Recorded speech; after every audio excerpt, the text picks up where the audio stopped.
Bueno, pues ya regresamos aquí a Historias de Negocios y me da mucho gusto recibir en el estudio a José Manuel López Campos. Él es el presidente de la Concanaco Servitur. ¿Cómo estás, José Manuel? Buenas noches, gracias por venir. Hola, Mario, muy buenas noches.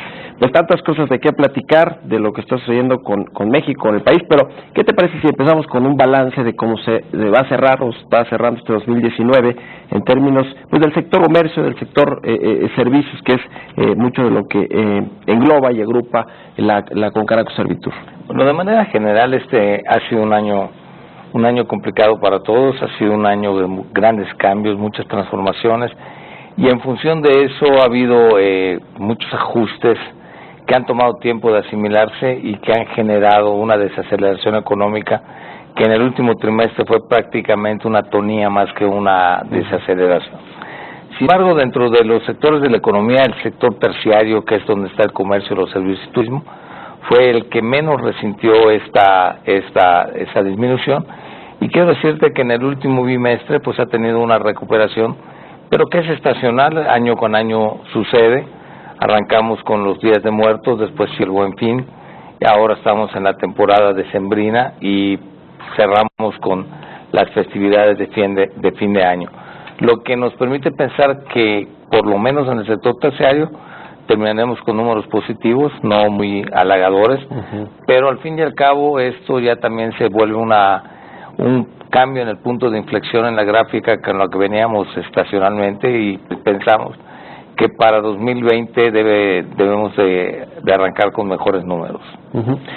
¿Qué opinan de esto que se anunció ayer por parte de la CONASAMI, la Comisión Nacional de Salarios Mínimos, del aumento gradual, que bueno, así se había anunciado al inicio del sexenio, pero de 20% para el 2020, para el próximo año? Bueno, nosotros formamos parte de la CONASAMI, hemos estado trabajando en este tema desde hace muchas semanas. Es un esfuerzo que hace el sector empresarial para que se vaya recuperando el poder adquisitivo del salario mínimo. Aunque el diferencial en importe es de alrededor del 20%, sí sería conveniente siempre hacer la precisión de lo que hemos hecho tanto en 2019 como ahora el salario para 2020, es fijar un monto de incremento de recuperación, que este año estuvo en el orden de los 15 pesos, y un porcentaje de aumento del salario que este año fue del 5%. Las dos cantidades acumuladas te da esa diferencia de casi el 20%, pero el incremento del salario es el 5%, y es importante señalarlo, porque esa debe ser la base para la negociación de los contratos que no sean de salario mínimo. Y en la frontera norte también es importante señalar que con el esfuerzo que se hizo el año pasado de duplicar el salario, en este año solamente se incrementará ese 5% y no tendrá el MIR o monto de incremento de recuperación. Y es importante esto que mencionas, José Manuel, porque cuando se anunció el aumento gradual de cerca de 17% al salario mínimo en el país y el doble de un plumazo, de un golpe en la frontera, hubo estos temas ahí de huelgas, el tema de Matamoros en algunas de las plantas de producción allá en el norte del país, que bueno, pues aprovecharon este aumento para pues pedir no solo aumentos del salario, sino prestaciones y demás cosas. ¿Esto no se contagia, digamos, al resto de la economía de las empresas? Afortunadamente fue un caso aislado, o sea, vamos, en una región y en algunas poblaciones. Afortunadamente eso no continuó de esa manera, y puedo decirte con satisfacción que las negociaciones de este año fueron de mucho mayor entendimiento, y que el acuerdo que se da para el salario que finalmente se anunció ayer, fue un acuerdo entre el sector patronal y el sector de los trabajadores, de manera que creemos que debemos de seguir bajo esa misma dirección para los siguientes años, y que se vaya recuperando gradualmente el poder adquisitivo del salario hasta llegar a los niveles de bienestar. Sí. Esta política de aumento salarial, hoy el secretario de Hacienda, Arturo Herrera, dijo que pues no tiene que ver con el TEMEC ni con necesariamente la implementación de la reforma laboral. Yo creo que sí tiene que ver un poco, porque de lo que se acordó que aumentar los salarios en industrias particulares como la industria automotriz, ahí hay una cláusula muy específica, pero en general la idea es que se mejoren los salarios y que México pueda ser más productivo y más competitivo, y que pero las inversiones pero se está dando de una manera, vamos a decir, ordenada. Sí, pero además coyuntural o paralela en el tiempo. Ha habido una actitud mucho más responsable, socialmente responsable, o sea, de otorgar esa recuperación en el salario. No se puede tener un país que ordenado y que tenga un crecimiento que se pueda esperar si no hay los niveles de bienestar para la población. Creo que la conciencia social, o sea, ya ha calado en los sectores empresariales, y sí, ciertamente es una preocupación generalizada el dar esa recuperación. Pero por otro lado, también hay que ser conscientes de que este tipo de incrementos también debe de fortalecer el consumo interno, o sea, el poder adquisitivo de los trabajadores y de manera general de la población, y eso debe de ayudar a fortalecer la economía de nuestro país de la misma manera. Por supuesto, eso requiere un compromiso de las dos partes en materia de productividad para que seamos no solamente más competitivos nacionalmente, sino también hacia el extranjero. Estando en la antesala de la ratificación del Tratado Estados Unidos-Canadá, es indispensable que las empresas sean más productivas y que puedan competir a nivel global. Sí, es un tema de justicia social. Yo creo que ahí prácticamente nadie puede objetar ese tema, que era una necesidad, pero además era algo que le debíamos a los trabajadores, aumentar el poder adquisitivo de los trabajadores mexicanos. Ahora, el tema de la implementación de la reforma laboral, que bueno, fue un tema importante ahora en la renegociación del TEMEC y en la ratificación y en estas cláusulas que pusieron allá los estadounidenses, pero en México, ¿qué tan complicado va a ser aterrizarla realmente e implementar esta reforma laboral? Porque es un camino largo el que hay que seguir para mejorar en todos los sentidos en materia laboral en México. Bueno, es algo que sí va a costar algún trabajo, va a requerir un esfuerzo. También hay normas que se han implementado recientemente que están relacionadas con el bienestar del trabajador, incluso hasta con el estrés laboral, pero pues es algo que no podemos seguir dejando pasar.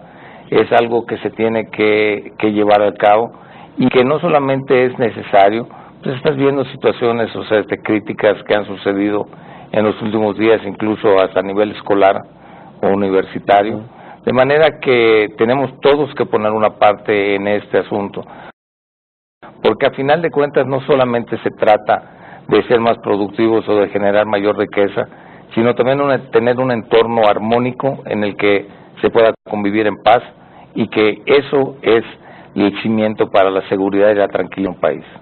En términos generales, este acuerdo modificatorio del TEMEC y el TEMEC en general, ¿cómo lo ven? ¿Va a ayudar a México? ¿Va a transmitir más confianza, más certeza a la inversión privada? Bueno, el Tratado México-Estados Unidos-Canadá en sí mismo es un elemento que genera confianza, que puede atraer mayor número de inversiones, no solo extranjeras, sino también aumentar las inversiones nacionales. Las modificaciones a las que se está refiriendo, pues realmente le metieron ruido en los últimos días a este asunto, pero finalmente es algo que se tiene que resolver. Hay que ser muy claros en este sentido. No se trata de buscar culpables en cuanto a que si se vio la letra chiquita o no se vio. Ya tenemos el tratado era indispensable tenerlo. De no contar con el tratado, estaríamos aproximándonos a las elecciones en los Estados Unidos, y la firma del tratado podría volver un rehén de las campañas electorales. Sí, ¿no? Ya hemos sido. De manera que yo creo que en este momento debemos de sentirnos satisfechos de que se haya realizado. Ciertamente se aprenden muchas lecciones con este tipo de situaciones que transcurrieron, y queda muy claro que debemos de transitar juntos en cualquier tipo de acuerdos, en gobernanza, autoridades y sociedad civil, gobierno y sectores productivos, para tener no solamente los mejores acuerdos, sino las mejores condiciones para que seamos competitivos a nivel internacional. ¿Cómo ves el próximo año, el 2020, José Manuel? Dice que el primer año de gobierno siempre es muy complicado y creo que este lo fue y nos quedó claro porque vamos a tener un crecimiento cero en la economía, pero el próximo año se ve un poco mejor el panorama. Ustedes ahí en el sector de turismo, de comercios y servicios, ¿cómo se ve? ¿Ven un cambio en la narrativa del presidente, en las políticas públicas, la política económica? Ciertamente el inicio de sexenio siempre es de un estancamiento económico, una desaceleración. Este año fue tal vez un poco más severo que en sexenios anteriores. Sin embargo, para 2020 hay algunas condiciones que permiten pensar se puede tener un crecimiento de por lo menos un 1 y hasta un 1.5%, siempre y cuando se generen las condiciones favorables en un entorno para la que las empresas puedan invertir. Tenemos varios factores que abonan en esa dirección. Los anuncios que se han hecho en materia de infraestructura, la inversión privada de que se ha no solamente comprometido, sino también ya hay algunos, déjame decirte que será noticia en los próximos días, y hay algunas de las obras que se anunciaron hace 3 semanas que ya se iniciaron. Por otro lado, la ratificación del Tratado México, Estados Unidos, Canadá, que ya es un hecho, o sea, va a generar un mayor número de inversiones, va a generar empleos y con eso va a aumentar el poder adquisitivo interno nacional. Y finalmente, yo creo que también todas estas grandes cambios, tanto legislativos como administrativos, el cambio de régimen que no de administración que se dio, pues ya entra en una etapa de consolidación en la que esperamos que puedan ir asimilando todos estos cambios y se pueda pensar en una mayor productividad y un mayor crecimiento. En Conganaco estimamos que el crecimiento podría darse entre un 1 y un 1.5% en 2020. Bueno, pues nos tenemos que despedir ya en 10, 15 segunditos. ¿Hay ya una nueva relación poder económico, poder político, es decir, empresarios, presidente, gobierno? Yo creo que ya está muy claro de la necesidad de que vayamos juntos en cualquier materia que se trate de inversión para poder conseguir el crecimiento. Para que haya crecimiento se necesita inversión y con crecimiento se puede hablar de desarrollo y que eso implica también aspecto social. Y un área que no tratamos en esta charla, pero que es importante señalar, tenemos también uno de los valores en los que México cuenta, es el turismo. El turismo, que es una de las vocaciones de México, le está generando un crecimiento en muchas áreas, no solo de inversión, sino también de captación de divisas, y es uno de los aspectos que también nos permiten pensar en que tendremos crecimiento. Y va bien, ¿no? 2020. Ese sector va bien. Qué bueno. Ahora, Bueno, te agradezco mucho, José Manuel López Campos, que hayas venido al estudio. Gracias, Mario. Buenas noches. Con esto llegamos.